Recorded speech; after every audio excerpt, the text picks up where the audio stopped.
Hello students, पिछले video में हमने महाराष्ट्र और मद्रास इन दो स्थानों के भू व्यवस्था और वहाँ पे किस प्रकार से प्राक ब्रिटिश काल में राजस्व व्यवस्था विद्यमान थी उसके बारे में अध्ययन किया।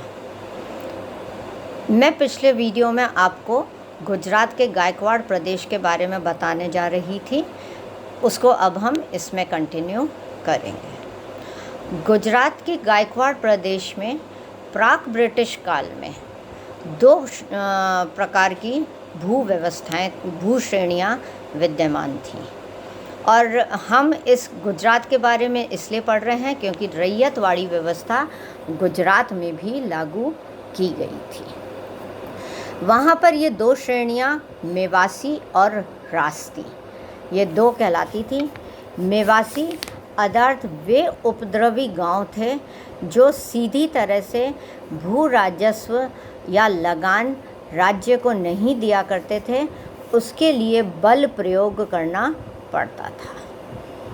इसमें मुख्य रूप से अहमदाबाद और उसके आसपास के क्षेत्र थे और सरकार जो थी वह बल के आधार पर ही इनसे लगान वसूल करती थी, इसलिए यह लगान मन चाहा होता था। जो भी उनकी मर्ज़ी होती थी वे यह लगान वसूलती थी। यहाँ पर लगान वसूली का कार्य मराठा सरदारों को या जागीरदारों को ही दे रखा था और आपको ज्ञात होगा कि गायकवाड़ जो थे वे भी मराठा ही थे।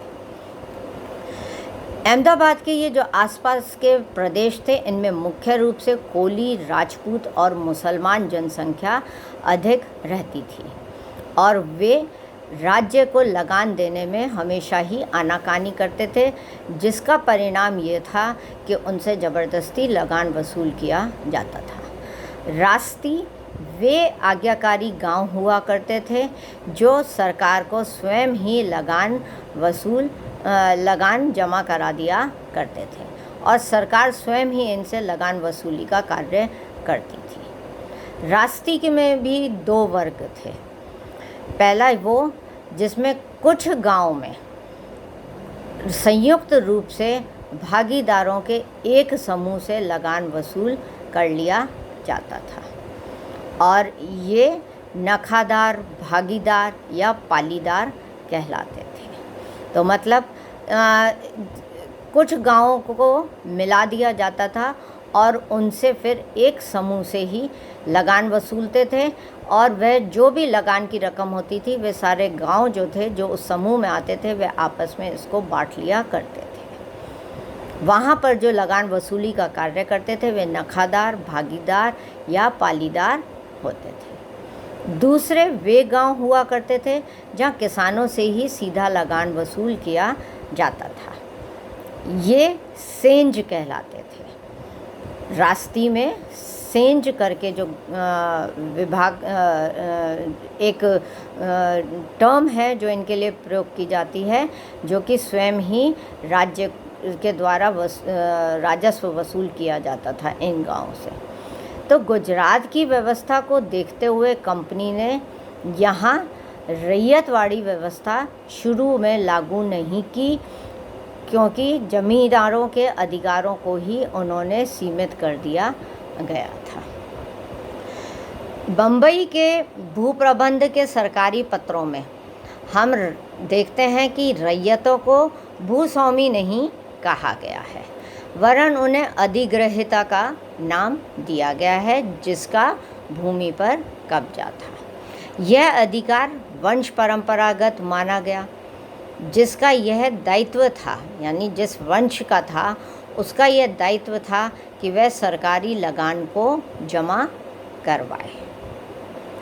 उनके भूमि के हस्तांतरण का अधिकार भी सुरक्षित रखे गए थे, यानी कि वे अपनी भूमि को बेच सकते थे या किसी को भी दे सकते थे। इस प्रकार से उनको यह अधिकार दिया गया था।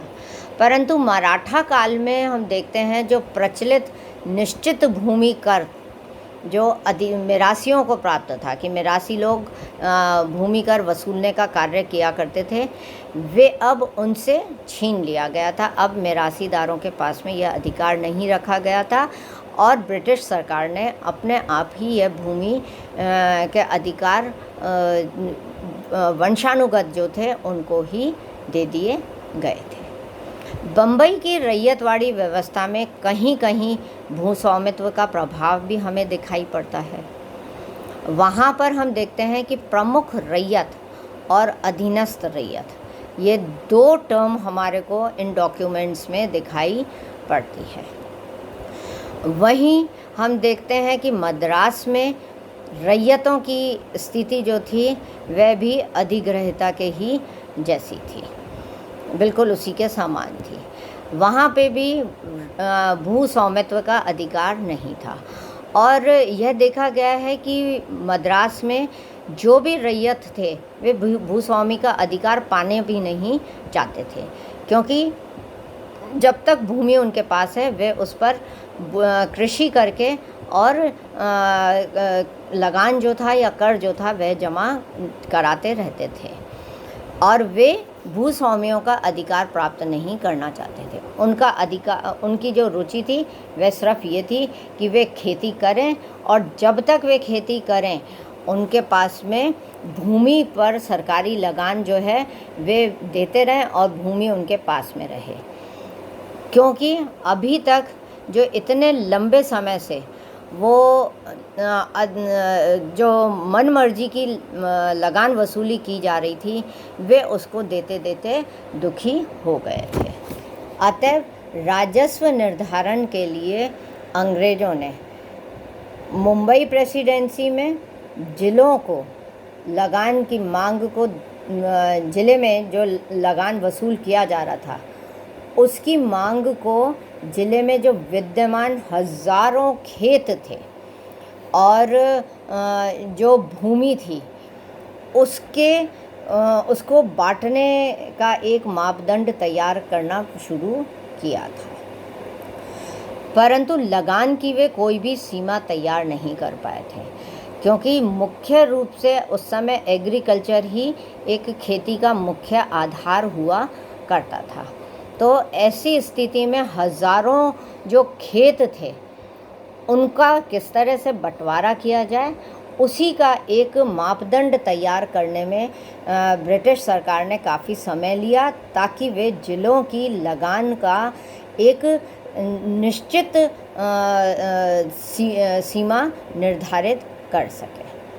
पूरे ज़िले के राजस्व के मूल्यों को निश्चित करने के लिए ज़िले के पुराने राजस्व के जो अधिकार थे, जो इतिहास था, उसी को ही उन्होंने आधार बनाया था। कंपनी अपनी ज़रूरत से और इसके आधार पर उन्होंने एक चीज़ और उसमें इन्वॉल्व कर दी थी कि पुराना ही हिसाब रहेगा, परंतु कंपनी जब भी चाहेगी वह उसमें लगान को बढ़ा भी सकती है, अपने हिसाब से तय भी कर सकती है और जब चाहे वह उसको वसूल कर सकती है।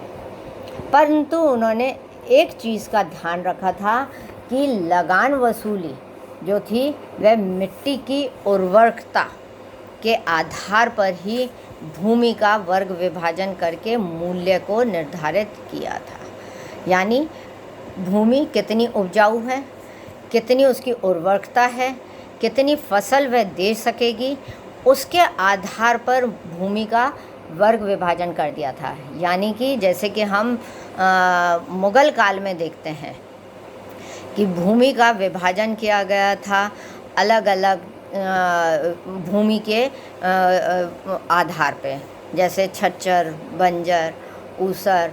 तो ये जो अलग अलग तरह की भूमि थी वही भूमि का वर्ग विभाजन अभी भी किया गया था, क्योंकि जो कम उपजाऊ भूमि है वह अधिक रेवेन्यू नहीं दे सकती थी। तो भूमि का वर्ग विभाजन करके उन्होंने मूल्य को निर्धारित किया था।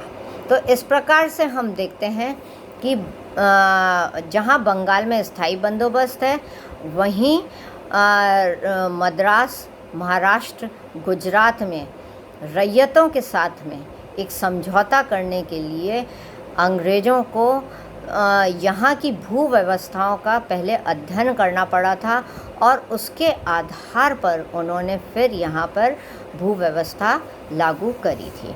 तो ये तो इसका हिस्टोरिकल बैकग्राउंड है कि किस प्रकार से थॉमस मुनरो ने और रीड ने, एल्फिंस्टन ने भू व्यवस्थाओं का अध्ययन करके रैयतों के साथ में इन्होंने ना तो स्थायी बंदोबस्त लागू करा और ना ही उन्होंने महलवाड़ी व्यवस्था लागू करी, वरन एक बिल्कुल ही नई भू व्यवस्था, रैयतवाड़ी व्यवस्था उन्होंने लागू करी। नेक्स्ट वीडियो में हम रैयतवाड़ी व्यवस्था क्या थी और उसके क्या लाभ और हानि थे उसके बारे में बात करेंगे। Thank you.